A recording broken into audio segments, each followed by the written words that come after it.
consumers in today's ever-changing market. Yep, if you want local knowledge, you've come to the right place. Welcome to episode 100, everyone. Whoa, yes, 100 episode. And we have sound effects to go along with it, too. I was not expecting How crazy is that? Yes, welcome to the 100th episode, everyone. We want to celebrate. Thank you, the listening audience, obviously, for being a part of this for this long. And it's a milestone, right? It is. It's kind of cool. Something to celebrate. And you are here with us. Megan, unfortunately, she is still part of our team. She is still not able to join us today. We want to give her well wishes, a shout out. Megan, we love you. Come back soon. We need you. And one of the better friends of mine here at Icon, and you're right next to her too, Madison. Yes. So yes, I appreciate you being here and a part of this. Thank you. I don't know what number episode this is for you. 4, 5, 6. 4. Looking good. I love it. I'm getting more confident. I'm feeling ready to go. Feeling ready to go. We have a lot of content to get to you guys here today, but just for the fun of it, let's kind of go back to the past and think through where Iconic Talk has been. The very first episode was with my co-owner friend Dave Spence. We got interesting comments about that episode. Did you know that? I didn't. Yeah, I mean, people liked it. It was fun and special and unique. The takeaway that people had from that first episode was they thought all Icon Real Estate was all about was playing fun hip-hop music on Fridays. That was the takeaway from what Dave Spence shared with everybody. All the other fun news and information about where Icon Real Estate came from with that first episode, some of the feedback that we got was, really? All you care about in an office is having Hip Hop Friday? I don't know. Might have to go back and listen to that one again. But I mean, it is true. We have fun on Fridays. yeah. And there's nothing wrong with that. tomorrow, this coming Friday, it's going to be no different. We've got a team meeting coming up. It's going to be crazy. But anyway, that I have to go back to the very first episode. Another key episode that I know Megan would share was one of her favorites was Barry Lee. Interviewing Barry Lee, iconic kind of radio personality of Winchester, was amazing. He made our jobs so much easier. Because sometimes you have guests on who are a little scared, intimidated to be on. I mean, what was your first time like being a guest here? Well, I thought we were going to prepare, and then you told me we don't do edits, we don't do cuts, we just have fun. Yeah. And then I got very, very nervous. But I didn't have long to be nervous because you told me that about 30 seconds before you said, no, let's go. We're going. Let's go. Let's go. But Barry Lee stands out because he obviously wasn't nervous at all. He knew exactly how to communicate clearly, and he was a fun, special guest. Yeah. I just value a lot of the local interviews that we've had where we've spotlighted things that are happening, whether it be charities in town. Winchester Rescue Mission to me stands out as another one. Talking to lawyers like Josh Hummer, who just goes out of his way to help with elderly care and things like that. We had Julie Teets on and her family for the work that she's doing in town because of how her daughter had passed. And she's just raising money to build an amazing house for just the family members of families who are going through issues with that. I mean, just so I'm proud of that. And her son took over too, so now it's her son as well. Yeah, so it's a whole family ordeal, and it's an incredible. I can just go on and on. I mean, yes, I like the fact that we are giving real estate information, but I'm more proud of the fact that we are uniting the community and sharing what's happening in town. So. I'll put you on the spot since you've only been around for a little bit. What stands out to you from Iconic Talk? I definitely came in with the perspective that I was supposed to talk all real estate, which made me very nervous because I am a new agent. So I actually really appreciated the laid back environment that we could actually just sit and talk. And kind of what you said is it's so much more than real estate.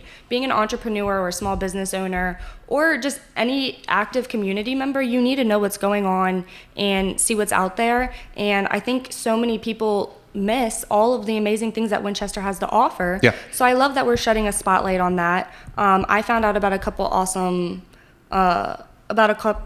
businesses, organizations because of this podcast. And then I told you, we laugh, you had a septic and well person on. Sure. And that Just started recently. Very heated debate at our dinner table. I remember I'm sitting there and my mom's saying that she hasn't pumped our septic in 5 years. And my brother's having a whole panic attack to my right saying that you got to listen to the podcast. And so we thought that was super funny that it's sparking conversation. and just getting people engaged, even if it's not interest in real estate. It's so much more than that. Yeah, so much more than that. And obviously we want to be educational for you, the listening audience, about real estate, because that is our expertise, but we really want to bring the community together. So that is just a little pat on our backs of about how we are liking it. But we want to hear from you guys, the listening audience, as well. And historically, we haven't done this as much lately because maybe just we, the hosts, got bored of these questions. But the iconic questions that we would ask all of our guests at the end of the show, the top ones were, what's your favorite restaurant? I feel like Village Square got a big shout out for the majority of it. Yeah, everyone loves Village Square. Everyone loves Village Square. I feel like that Pizzoco got a few different shout outs. And I feel like, it's funny how some people just really came out of the blue with some good places. Yeah. Bonnie Blue was one. Oh, absolutely. That stood out. I think a few different people mentioned them. So you can go down the list and go back to each episode and you'll hear the people's responses about that. But the key question that I feel like always got a similar answer is, why is Winchester a cool place to live? What makes Winchester so special? Mm-hmm. I don't even think I even asked you this, so we're gonna put you on the spot, because you are somewhat of a townie, right? Absolutely, yeah, through and through. Born and raised. Yes.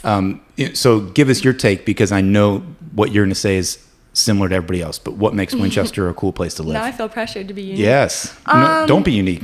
So, born and raised, it really comes down to two things: the community outreach and activism that you can be a part of if you want to be involved, and just the opportunity for growth. I know growing up, I definitely complained, as did all of my peers. We got to get out. It's a small town, blah, blah, blah. But watching the growth from my family standpoint, seeing my family members grow businesses here, and then getting involved myself, there's just so much to offer, and it's growing so rapidly, and it shows. It's because, and the location. Yeah, and it's interesting you say that it is growing, because we did have guests on who were part of the planning and zoning from Frederick County, and they used the word slow growth in a way that really stuck and rung true with me, of like, yeah, there's intent, there's purpose in how the growth is happening. Yeah.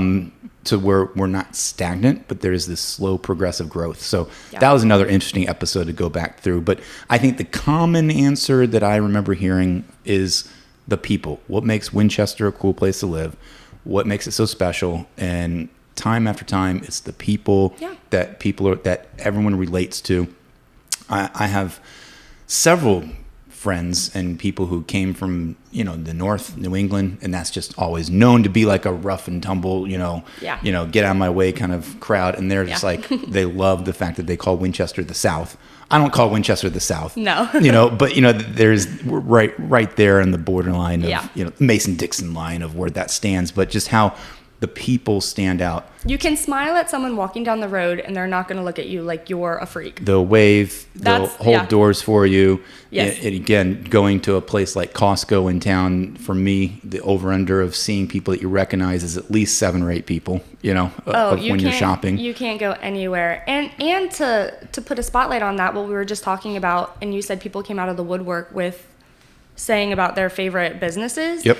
I feel like that's more than, yes, all of those restaurants have amazing service and amazing food, but I think it also comes back to people want to support the small local businesses. Yes. And I think it gives such a good feel for the community that people reached out, and I think it was to spotlight a favorite business because it means so much to them and it's impacted them. Mm-hmm. And that just shows the full realm of what Winchester has to offer in a nutshell. Yep, in a nutshell. And we did hear from you guys, so I'm excited because we didn't really go out of our way to ask for tons of different requests from people on social media, but I do want you to do this because we can put this as a regular segment of hearing from you, the listening audience. Yes, we don't have the technology to have like a phone-in, call-in show or anything like that. Maybe we'll get there. Do that? Oh yeah, absolutely. Still? Oh yeah, that's a big deal. Even on podcasts.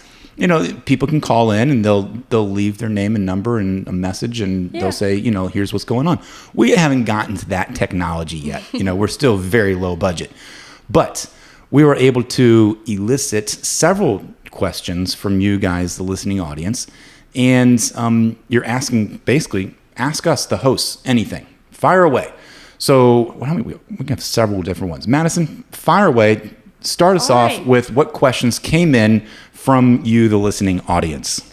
All right. So first one we have is, what is the most challenging part of doing a podcast and staying consistent with weekly episodes? Interesting. Good question. Well, I think we kind of halfway answered that by explaining how our goal is to not just be educational in the real estate world. That would get really old and really boring really quick of trying to talk just even real estate agents. Time after time. Yeah. And so what makes it fresh and consistent is promoting the town and promoting the local businesses and seeing how the community can come together. So that's what makes it easy to give the fresh variety on a weekly basis. But then the real estate market changes all the time. Yeah. So if people want to know about it, this is the place to come, because we will still talk about real estate. But the biggest challenge of doing that and staying fresh, honestly, is finding time to schedule the guests. People are coming to us saying that they want to be on the show, and it's just finding the right time. So we have to be flexible and accommodating the guest schedule. So that's probably my answer. But we're used to it. I mean, in real estate, if there's one word you have to be, it's flexible. Flexible. But I also think to piggyback off of that is I'm a strong believer that you have to love what you do and be passionate about it to put your all in. Yep. And I think between you, Megan, me being on a couple of times, we all get excited about talking about this stuff. And putting spotlights in the community. Yep. So even if it's a day where it might be hard to get out of bed, or we had to do an early morning the other day, I think at the end of the day, we have fun doing it, and we enjoy the feedback that we get. So you make it work. Yep, you make it work. Second question. What else is out there? So what has been the most unexpected benefit of working in real estate? Wow. Interesting. Unexpected benefit. I'll try to make this short and sweet, but I do have an answer for you. Okay. As a whole, my natural personality is an introvert. I don't like to be around tons of people. I like to be around people more one-on-one in just a setting where I can just get a chance to chat with just you and you alone. I don't like big rooms filled with big people.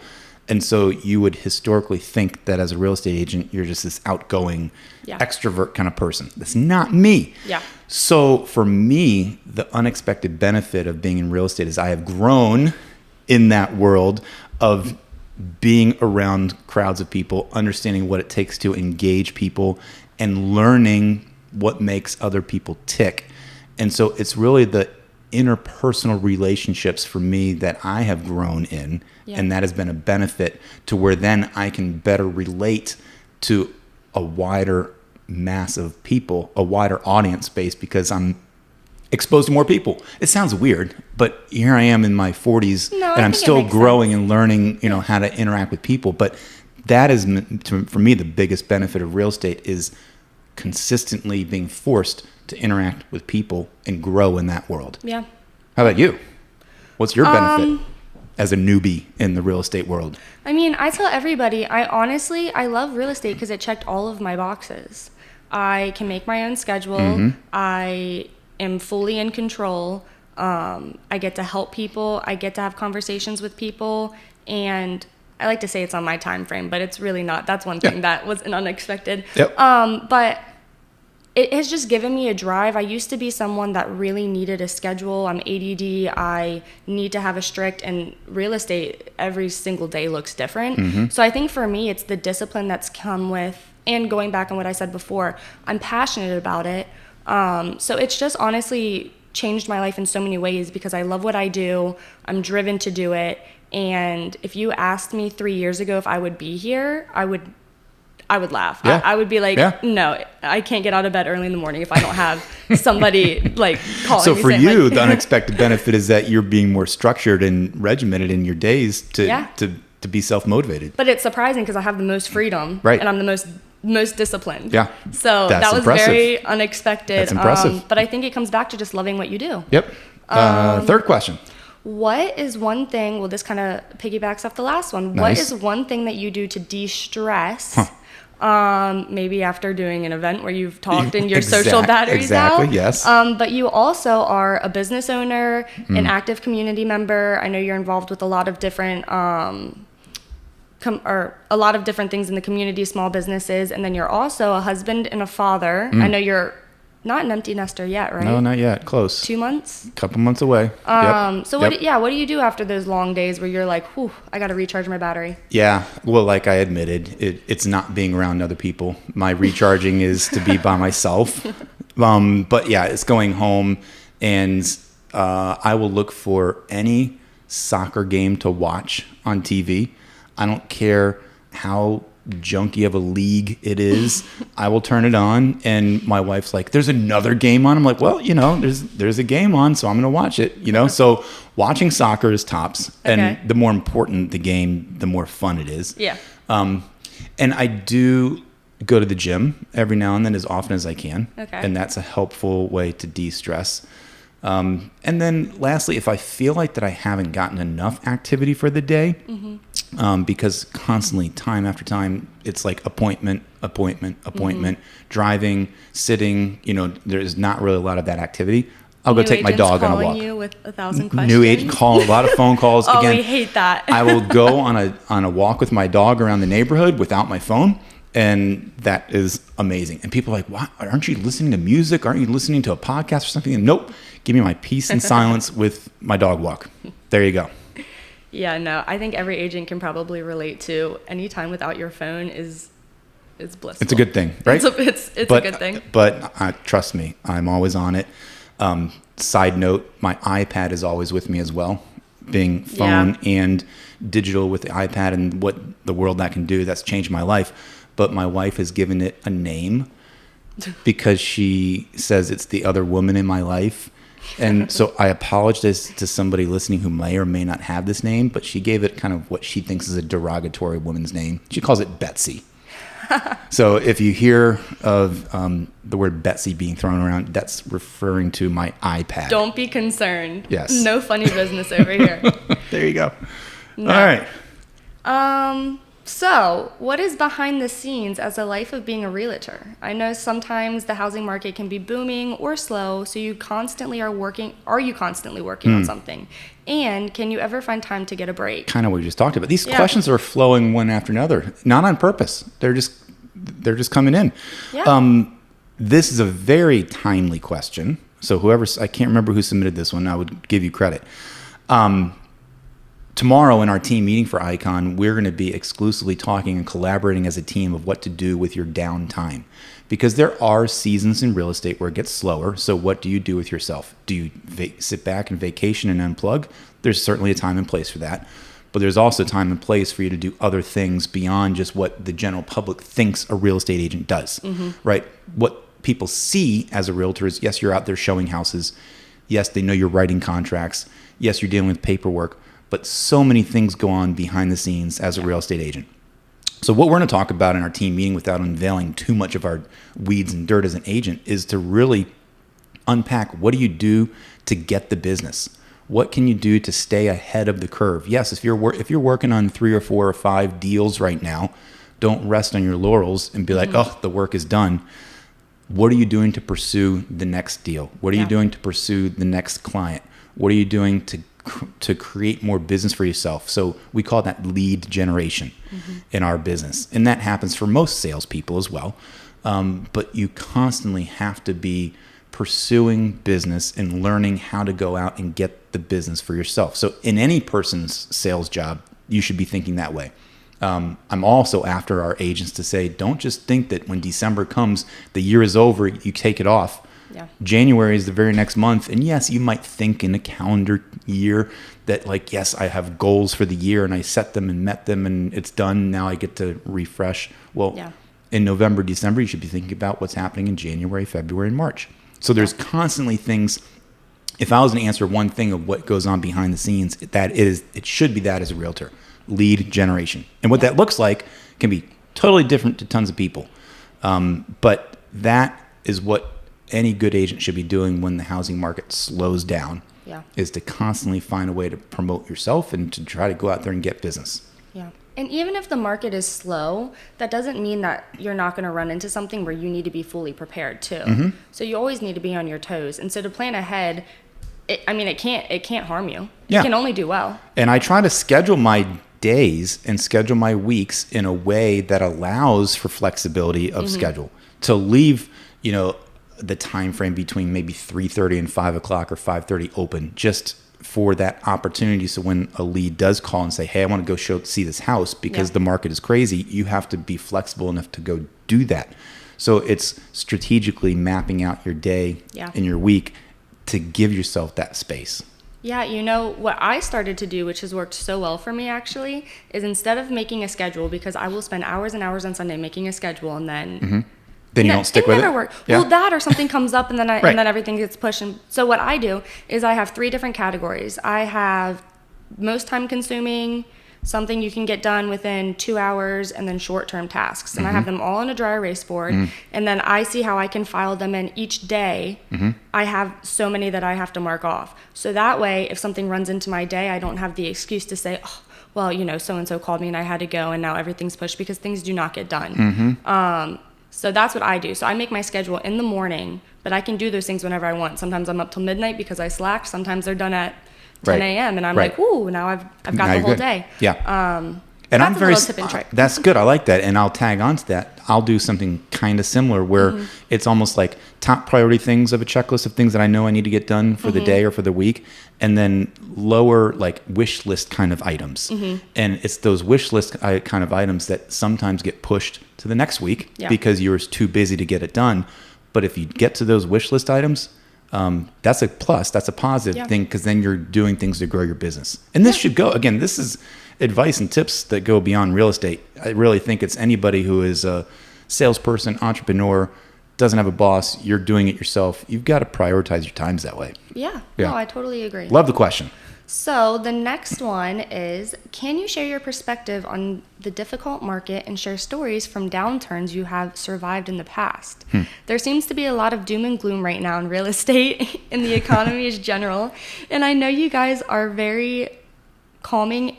Oh, you have a very calming and reasonable voice. Would be nice to hear that all is going to be okay. Oh, wow. Is everything going to be okay? Yeah, I think this person needs a little bit of just stroking and just saying, yes, things are going to be okay. A calming, soothing voice. Things are going to be fine. The real estate world is not going to go away and crash. Everything, does that help? I think so, right? Just talk quieter. Yeah. Yeah, calm and soothe. No, I'm mocking you. Sorry. I think I remember who submitted this. So he's okay if I'm mocking him. Okay. No, the perspective of the past is, real estate has ups and downs. It is roller coaster like. And here we are in our market today that, in my mind, it's kind of like a normal real estate market. Houses are not selling super fast, but they are selling. There are buyers out there. They're just a little more hesitant than they have been in years past because of their interest rates. So it's constantly changing. You can't say that anything is normal because it's just reality of what it is. Yeah. I can confidently say that what you may or may not see on a national storyline, whether it be national newspaper, national radio, national TV, national podcasts about how the real estate market is down, does not apply to Winchester. Yeah. I'm pretty confident about that because Winchester has this little niche bubble area that is outside of the Beltway, outside of the big city vibe, that is attractive to people to want to move to a town like this. Yeah. We're consistently a top retirement community nationally. We're consistently still bringing in business, whether it be big companies like Shenandoah University or the hospital or Trex or government offices. There's so many influx of just employment opportunities that the real estate market is not crashing. It's not a crash of 2008. So the stories of the past, yes, we did survive. I survived the crash back then, which is a little different time frame. And I survived based on the idea of knowing that it will get better. Yeah. And a lot of real estate agents tapped out in 2008, 9, 10 because the market dried up. It was a bunch of foreclosures. The prices shot downhill really quick, and people got out of the business. You have to have the long-term perspective as an agent. Yeah. And, it doesn't hurt to diversify. It doesn't hurt to say, yes, real estate is my full-time gig, but there's a few other things that I've got irons in the fire that are allowing me to make money.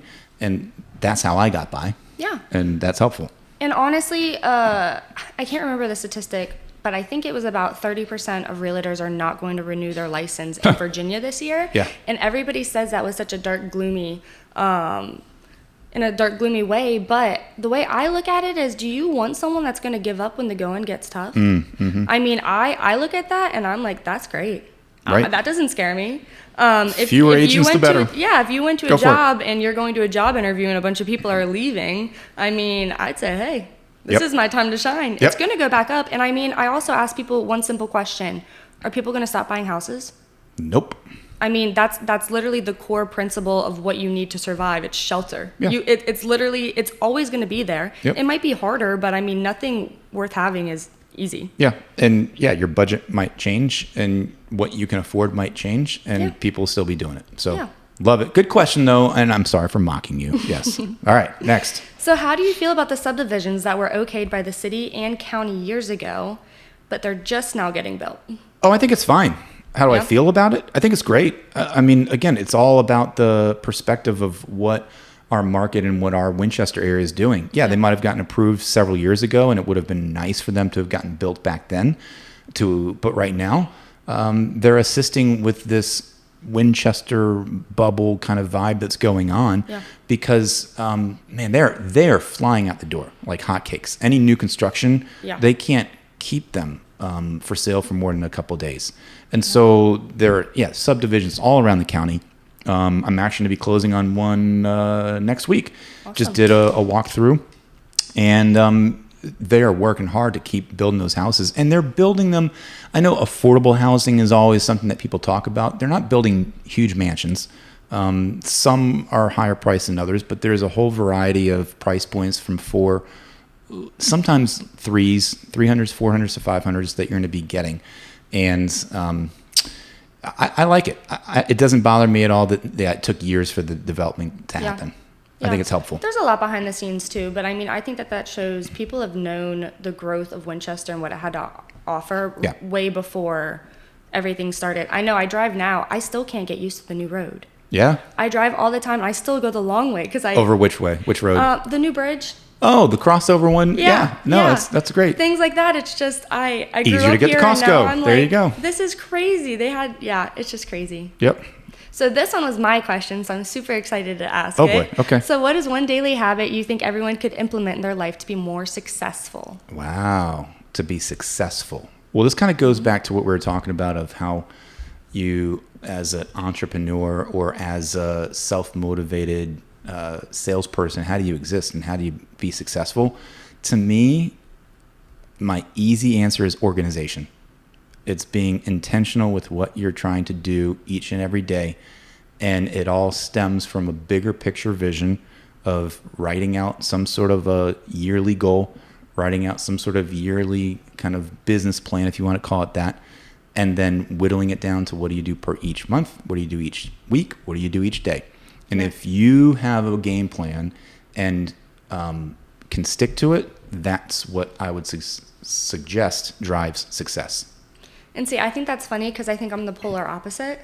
Yeah. I love to plan, and I will sit there and I will spend hours, and it sounds so good on paper, but I'm so ADD that it almost never, I found sticky notes the other day or Post-it notes from probably when I was still in college. So what I've tried to do is actually, I really like my list method, but I used to get so overwhelmed. I would look at all of this big picture, and I have an end goal. But I think day to day, just doing 1 to 2 consistent practices every single day and building on that is really what leads to success. But I also do strongly believe that you have to love what you do and be passionate. Right. And I think that's something so many people my age struggle with is you get out into the world and it's like, I want to make money and I want to be happy and I feel like I can't do both. Right. Right.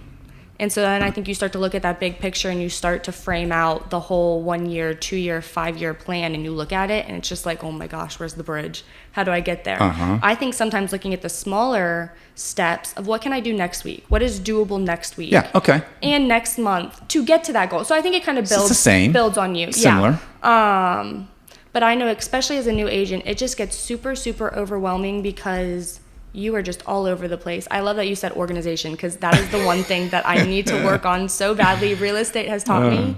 I also think it really stresses you out how many papers I pull out of my bag on a regular basis. That's okay. I've never seen you have a piece of paper in your hand in my life. I hate paper.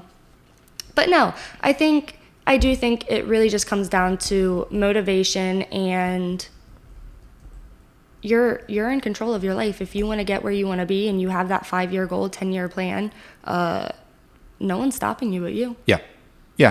I do hate the idea that, you can do anything you want. Just try and put your mind to it and you can succeed. Well, yes and no. I mean, come on. Okay, maybe set realistic goals so you're not let down. I'm not a fan of I'm not a fan of those, kind of Hallmark-like cards that will suggest that yes, you can be anything that you want to be. Well, there's reality and limitations. But when it comes to running a business that we do, like real estate, yes, you can motivate yourself in a way that you can be successful. So, but it's easy to get really wrapped into everything that people. I think people. I laugh about it all the time. The marketing to agents is almost bigger than real estate agents, and I won't dive deep into it, but it's just so funny to me because I was talking to my brother the other day and I said they're really feeding on the weak over here because they know that we're all trying to get,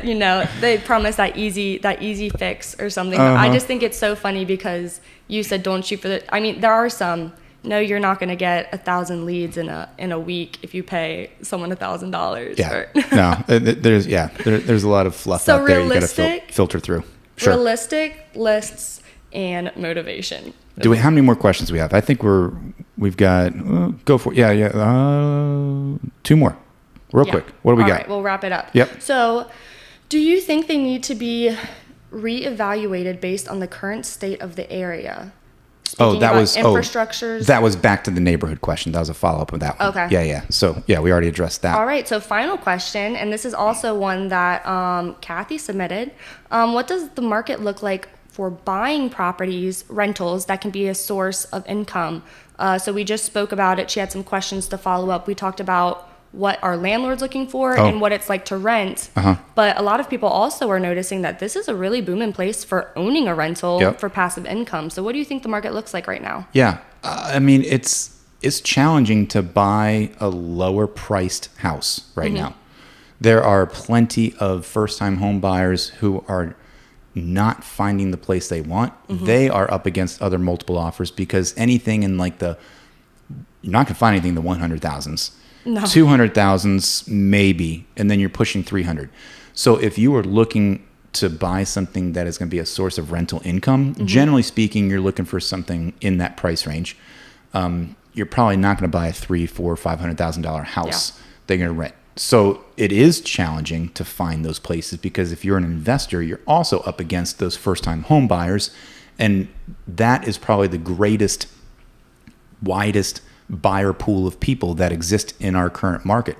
Are those first-time home buyers, people looking in the 200, low 300 kind of range that, for this person's question, could be the sweet spot to have a rental income. So it's challenging. But those houses usually don't appraise, and people that are doing this for the first time usually need a loan. So that's a whole other problem that you run into. So it's a possibility. So if you are an investor and you have cash, that would trump other people who have loans. That would help. There's just not, I'm currently right now not flipping many houses because I'm very particular in the houses that I look at, and there's not many good opportunities out there for people who like to flip houses. So in the same vein, there's not many good opportunities for people who are looking for the long-term rental potential, unless you are just looking for, you're willing to buy something knowing that you might not get under fair market value. You're just going to pay either fair market value or maybe a slight premium with the hope and knowledge that over 10, 15, 20 years it will appreciate, because it will. And so if you're willing to stick it out for the long term, find a house. So the kind of house that I would look for would be down the road that would have the largest number of buyers that would be willing to buy it when you're ready to cash out. So houses that are in neighborhoods that are near shopping, houses that are near school systems, houses that have location for rentals is far more greater than getting the right price point if you're in it for the long haul. Yeah. So I would be shopping for those kind of places. And it might be a $350, $375 kind of place, because people are willing to spend upwards of $2,000 and plus a month to rent. So you need to make sure that you are smart and not overpaying to where like the mortgage is above the rent. Yeah. Do your math, think smart, but think long term. Yeah. And I'd like to get your opinion on this actually, but I've noticed so far that a lot of good rental or investment properties that people have come across don't hit the active market. It's usually so that's a really important part, is if you are interested and you want someone to help you look, or with how competitive it is right now, you do need somebody that has the connections to be able to find one, because when they hit the market, you usually see the ones that have been sitting for 100 plus days, and then people are very, very anxious with the investment property of what's going on. There's nothing wrong with insider trading in real estate. If you have a friend or know somebody who's going to buy or sell a house, just do it. Some people just don't want the yard, the sign in the yard. They don't want the attention. They don't want to deal with it. And that's something that I've worked really hard to make connections with. Yeah, I'm working with somebody right now who I'm, as a real estate agent, helping them through that process, coaching them and guiding them. So it's still possible to use an agent, and I would suggest that, because he is an older gentleman and has found it to be very challenging when he thought he could easily do this himself. So just putting that out there, you still use a real estate agent if you have that insider knowledge, because it's helpful and it'll help you make the process easy and smooth and streamlined. Well, those were amazing questions, everyone. Thank you so much for submitting all those. We also asked you just for your overall feedback. Here's some quotes that we've received over the last few days. First of all, this comes from one of our friends, Matt. He says, my favorite part of the podcast is how it incorporates local businesses to share their stories of what they do and how they got started. It also brings on guests to share knowledge of the field that they're in and how it ties to real estate. I love that. That's cool. I do. That's awesome. So next one we have from our friend Roger. He said, what I like most about Iconic Talk is the diversity of guests that you interview. Whether business leaders, people involved with nonprofits, or members of local government, it's great to hear the voices of varied perspectives on what I get, or what it takes to continue to grow Winchester into the kind of town that people will want to live and work in. Yep. Cool. Josh says, it's a quick and easy way to get good information about the town of Winchester, as well as knowledgeable information about the real estate market, along with local businesses within Winchester as well. So they're getting it. I like it. I love how these all have a little bit of the same tone. So I think it's, And then from Kathy, she said, the podcast is informative, easy to understand, not boring or technical, and it's very laid back and easy to listen to. And I really like that. Cool. And another Matt, this is Matt L, says, I like the variety of guests you have on each week. That's easy. Love and then our final one is from Patrick. He said, I like the local event updates and community happenings the most. No kidding. Wow. This is not planned, people. That is an amazing segue. So, Patrick, thank you for leading us into local events. Yay. Here we go. Local events. So it is 4th of July weekend, everyone. There's all kinds of stuff happening. What do you see, Madison, in the upcoming future, next few days? Yes. So first, to kick it off, this Saturday at the Breed Family Vineyards, there is a Champagne Saturday event. So that'll be on July 1st. And then to kick off the 4th of July, we've got on the 3rd, the Rockin' Independence Eve. That's from 4 to 10, and that's on North Loudon Street. Yep. And then they're doing the fireworks at Jim Barnett Park, but there's sounds like an amazing downtown vibe happening there on the 3rd. I had no clue, so I'm going to check that out for sure. And then I'm also going to be doing the July 4th 4K. It's called the Judges Giving Back. It's going to start at Hanley at 8 a.m., and I would love for someone to come do it with me because running is not my strong suit, but I've made it a goal. I did my race of the year. Sorry. I'm and done. You did well, so you even just quit while you're ahead. I did my 2 races, thank you. Yes. So, and then we've got the Middletown 4th of July parade, where they will have food, craft vendors, softball and cornhole tournaments, live music, kid-friendly games, and they will have veteran recognition. Yep. And then they'll end the night with more fireworks. And then we also have the Sharando Park fireworks. Did you mention that? I don't know. We have so many fireworks. I can't keep up. Those are the big ones there. Definitely downtown. But so it's funny and it's cool how they space them out a little bit, right? So the city is on the 3rd and then the county at Sharando is on the 4th. So you can see fireworks multiple nights in a row. Yeah. And by the way, last weekend, I went to Shenandoah Summer Music Theater and I saw the show Jersey Boys. And that's still going on this weekend. Yes. They announced that it was the first sellout that they have had since 2019. That's awesome. And it's not because of the theater; it's just because of COVID, right? Yeah. And people are excited. It was a really amazing show. I didn't know the storyline going into it, so I came in fresh, and I'm like, oh, that was kind of cool. And I learned so much more about this. This musical group. I'll just put it out there. If you don't know what it is. I don't know anything about. Jersey Boys, it's not the name of the group. I'm not going to give it away. That's the name of the play. It's the name of the musical. Okay. But it is a kind of narrative storyline about a band from 50s, 60s, 70s generation. So that sounds awesome. There you go. I'll put it out there for you. Great show.